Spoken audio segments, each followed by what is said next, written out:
Super hero films में अपने heroes की बहुत सारी सुपर पावर्स को देखा होगा। जैसे अगर हम डेडपुल की बात करें तो इसके पास पावरफुल हीलिंग एबिलिटी है और ये अपने लॉस्ट टीम्स को भी रीग्रो कर सकता है, जिससे एक पावरफुल सर्वाइवल एबिलिटी बन जाती है। डेडपुल अपने डैमेज टिश्यूज को रीजनरेट और हील कर सकता है। ये अपनी बोन्स, तमाम ऑर्गन्स और ब्रेन को भी हर तरह की इंजरी से हील और रीजनरेट करने की एबिलिटी रखता है, जिसकी वजह से इसकी एजिंग प्रोसेस स्लो डाउन हो गई है और हम इसको किसी हद तक इमोर्टल भी कह सकते हैं।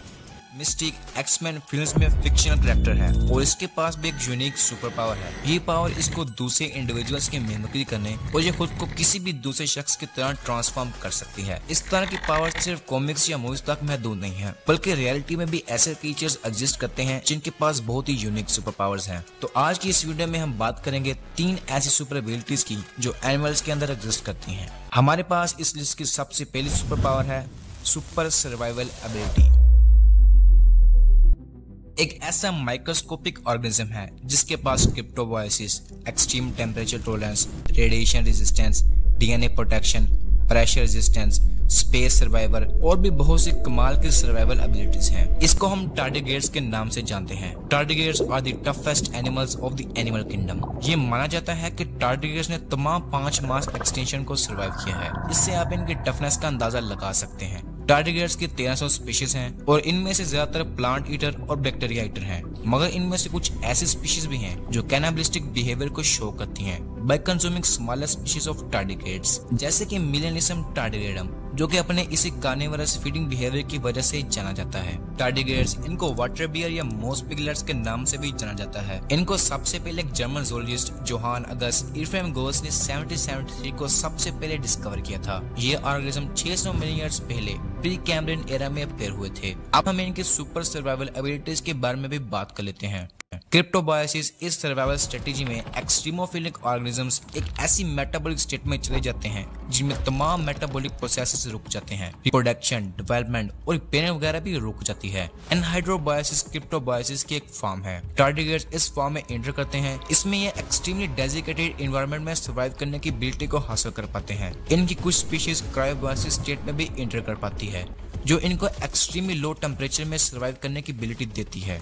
एनहाइड्रोबोयसिस स्टेट की बात करें तो इसमें टार्डिग्रेड्स लाइफलेस डीप स्लीप में चले जाते हैं। इसमें सबसे पहले ये अपनी बॉडी में पानी को लूज करना शुरू कर देते हैं, एक प्रोसेस से जिसको डेजिकेशन कहा जाता है। ये तकरीबन 99% वाटर कंटेंट को लूज करते हैं। ये जैसे ही डिहाइड्रेट होते हैं, टार्डिग्रेड्स खुद को कॉम्पैक्ट बैरल शेप स्ट्रक्चर में फोल्ड कर लेते हैं, जिसको टन कहा जाता है। ये tun shape expose surface area को रिड्यूस करता है, जिससे वाटर लॉस को रोका जा सके। इसके साथ साथ ये वैक्स को भी सिक्रेट करते हैं, जो कि as a waterproof barrier का काम देता है ताकि मजीद वाटर लॉस को रोका जा सके। ठीक है, इनके पास 1% तक पानी है, मगर सेल के अंदर कंपोनेंट्स जो ड्राइनेस के लिए सेंसिटिव है, लाइक डीएनए, प्रोटीन्स, क्या इनके लिए इतना पानी काफी है? टार्डिग्रेड्स ने इनको डीनेचर होने से बचाने के लिए कमाल का सोल्यूशन निकाला है। ये अपनी बॉडी में प्रोटेक्टिव मॉलिक्यूल्स को प्रोड्यूस करते हैं। ये मॉलिक्यूल्स ग्लास लाइक मैट्रिक्स को अपने सेल के राउंड क्रिएट करते हैं, जिससे ये सेल स्ट्रक्चर को प्रिजर्व कर पाते हैं और डैमेज से भी बचा लेते हैं। और एनहाइड्रोबोयसिस स्टेट में ये अपने मेटाबॉलिक रेट को एक्सट्रीमली लो कर देते हैं। इस पॉइंट पर ये सस्पेंडेड एनिमेशन स्टेट में होते हैं। इस स्टेट में टार्डिग्रेड्स कई डिकेड्स तक रह सकते हैं और जब फेवरेबल कंडीशंस हो तो ये दोबारा से अपनी एक्टिव स्टेट में आ जाते हैं। अपनी इसी एबिलिटी की वजह से ये स्पेस में भी सर्वाइव कर पाए। यूरोपियन स्पेस एजेंसी ने 2007 में पहली बार टार्डिग्रेड्स के साथ दूसरे ऑर्गेनिजम्स को स्पेस में भेजा ताकि ये जान सकें कि स्पेस की माइक्रोग्रेविटी, रेडिएशन और वैक्यूम में ये ऑर्गेनिज्म कैसा रिस्पॉन्स करते हैं। टार्डिग्रेड्स ने वहां पर अपने एनहाइड्रो स्टेट में चला गया और प्रोटेक्टिव मॉलिक्यूल्स ने इनको न सिर्फ सेल स्ट्रक्चर को प्रिजर्व करने में मदद दी, बल्कि इन मॉलिक्यूल्स ने सेल्स को रेडिएशन के डैमेजिंग इफेक्ट से भी बचा लिया था और अपनी इसी एबिलिटी की वजह से ये स्पेस में सर्वाइव करने में कामयाब हो गए थे।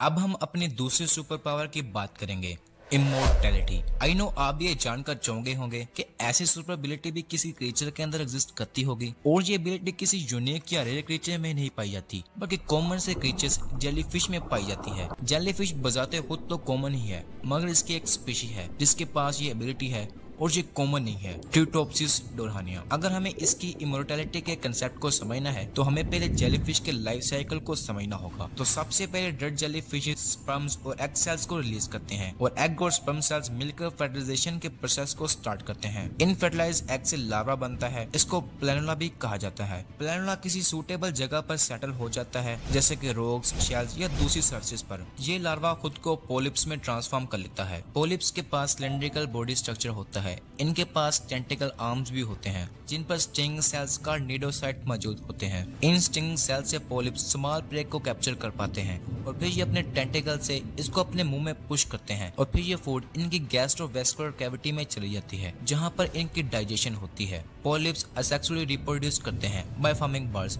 इस फॉर्म में ये डिस्क लाइक सेगमेंट को बनाते हैं और हर एक सेगमेंट के अंदर ये पोटेंशियल है कि एक इंडिपेंडेंट डल जेलीफिश में खुद को डेवलप कर पाए। इन सेगमेंट्स को इफराई कहते हैं। अब ये इफरा ग्रोथ करेगा और खुद को एक एडल्ट जेलीफिश में ट्रांसफॉर्म कर लेगा, जिसको हम मेडुसा कहते हैं। और इस स्टेज के अंदर ही इनके पास रिप्रोड्यूस करने की एबिलिटी आती है।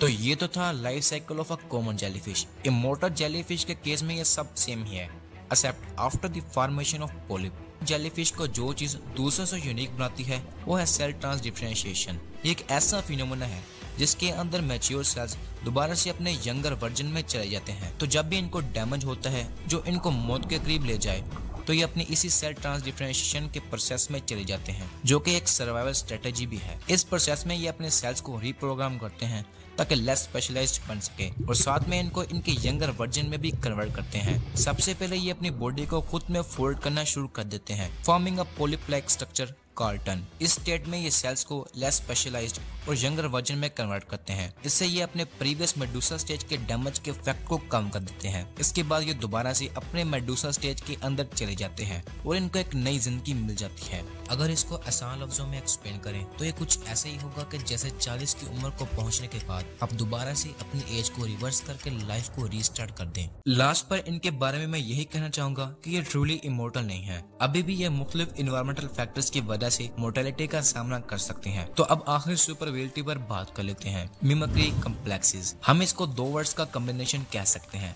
कैमोफ्लेज और मिमिक्री। कैमोफ्लेज यानी किसी ऑर्गेनिज्म का अपने एनवायरनमेंट में घुल मिल जाना बाय चेंजिंग कलर्स, पैटर्न्स और टेक्सचर वगैरह। और मिमिक्री में किसी दूसरे ऑर्गेनिज्म या ऑब्जेक्ट्स के अपीयरेंस और बिहेवियर वगैरह को कॉपी करना है। एनिमल किंगडम में मिमिक ऑक्टोपस मिमिक्री कॉम्प्लेक्सेस के स्किल्ड मास्टर के तौर पर जाने जाते हैं। इनकी बॉडी पर क्रोमेटोफोर्स प्रेजेंट होते हैं जो कि कलर चेंजिंग सेल्स हैं। ये सेल्स कैमेलियंस में भी प्रेजेंट होते हैं। इनके बारे में मैं एक और बात बता दूं, हम में से बहुत से लोग ये मानते हैं कि ये अपना रंग बैकग्राउंड को देखकर सिर्फ कैमोफ्लेज करने के लिए चेंज करते हैं, जो कि एक बहुत बड़ा मिसकंसेप्शन है।